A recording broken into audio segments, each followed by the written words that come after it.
Hi everyone, how are you? I'm good and welcome to my channel, Nini Story and Travel. I hope you all are having a great time watching my videos. And today, I'm here with another sweet story. Today we're gonna read Pecos Bill. More than 100 years ago, in the Wild West, a child was born. That child was named Pecos Bill. Now, when Pecos Bill was still a baby, his parents were moving from one ranch to another. Bill was sound asleep in the back of their covered wagon when the wagon hit a bump. The bump bumped poor Bill out of the wagon and onto the hard desert ground. But Bill's parents had no idea that their baby was missing and kept on riding. Luckily, a family of coyotes found the boy and raised him as their own pup. By day, Pecos Bill learned to live on his own in the hot desert. Each night, after a long day of hunting, Bill and his coyote family howled at the moon.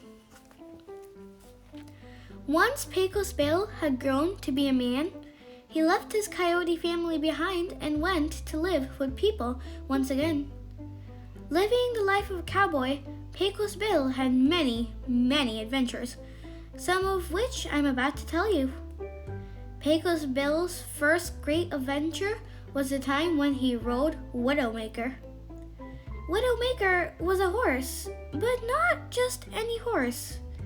You see, Widowmaker was the roughest, toughest, meanest, strongest horse any cowboy had ever ridden, or tried to ride anyway.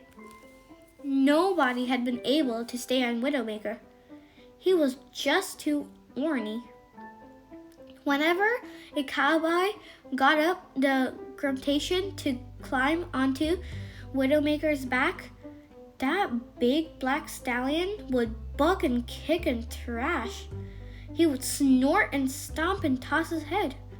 And pretty soon, he would toss that poor cowboy right out of the saddle and onto the dry, dusty desert dirt. Nope, no cowboy ever had what it took to ride old Widowmaker. No cowboy, that is, except for Pecos Bill. One day, Bill had watched Widowmaker toss one cowboy after another onto the dirt and decided that he'd seen enough. "Why don't I show you boys how it's done?" he asked, tightening his belt and jiggling his spurs. So Pecos Bill climbed onto Widowmaker's back, and the rest of the cowboys held their breath, waiting for Widowmaker to toss Bill just as he had tossed all the rest. Widowmaker bucked and kicked and thrashed. He snorted and stomped and tossed his head. That horse tried every trick he knew to toss this cowboy off his back. But Pecos Bill wasn't tossed anywhere. Hanging on tight, Bill waited until Widowmaker was all tired out. That crazy horse had met his match, and now he had a new master. Taming that ornery cuss Widowmaker was not the only adventure that Pecos Bill had. You know how cowboys use a looped rope called a lasso? One day, when Pecos Bill was out tending his herd of cattle, the cows started to stampede. The herd was getting away, and Bill realized that he had forgotten his lasso at home. Thinking quickly, Pecos Bill caught a few rattlesnakes, tied them together, and with his rattling, hissing lasso, Pecos Bill roped that whole herd of cattle just like that.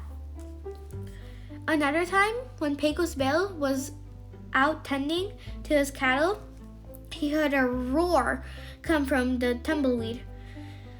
Bill turned around to see a snarling mountain lion ready to sink its sharp fangs and claws into one of the cows.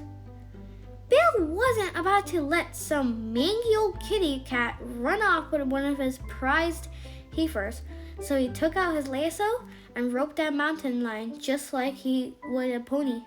Then he climbed on the angry cat's back and began to whoop and holler, "Whoopee! Hey, how do you like this, you dadgum pussycat? Pecos Bill laughed. You won't be eating any of my cows now, will you? Yeehaw! Yes, Pecos Bill had many adventures in the Wild West.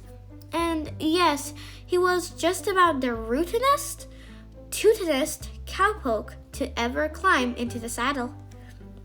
There wasn't a horse he couldn't ride. There wasn't a challenge that could stop him. But one day, Pecos Bill met his match. Her name was Slewfoot Sue.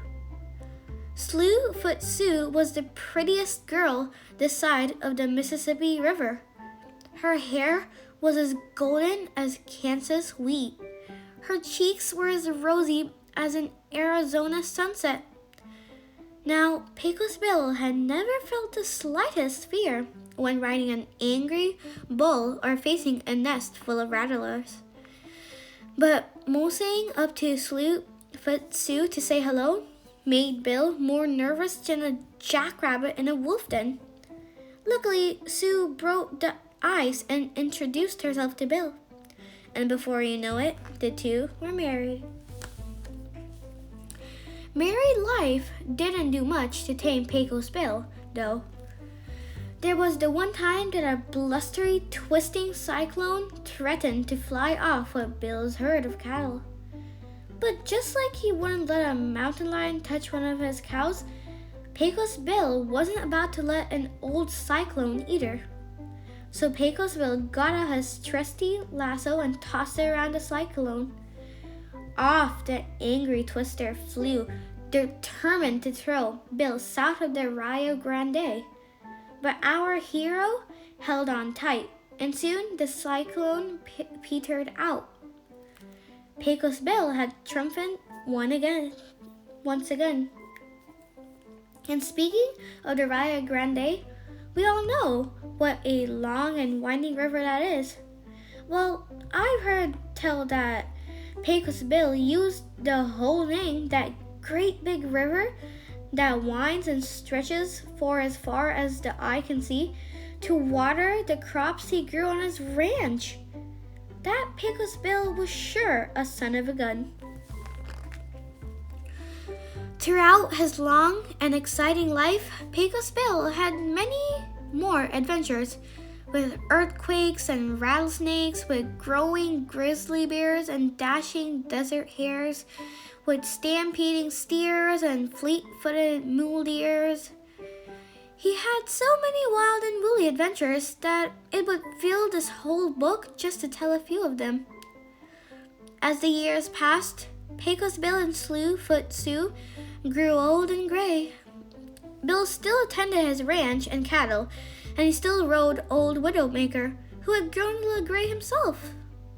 But after his long days of riding and working, Pecos Bill would feel a little more sore and tired than he had when he was a young cowpoke. So he was happy to sit with his beloved Slewfoot Sue and watch the sun set on the fine spread that they called home. And that, my friends, is the story of Pecos Bill. So how was it?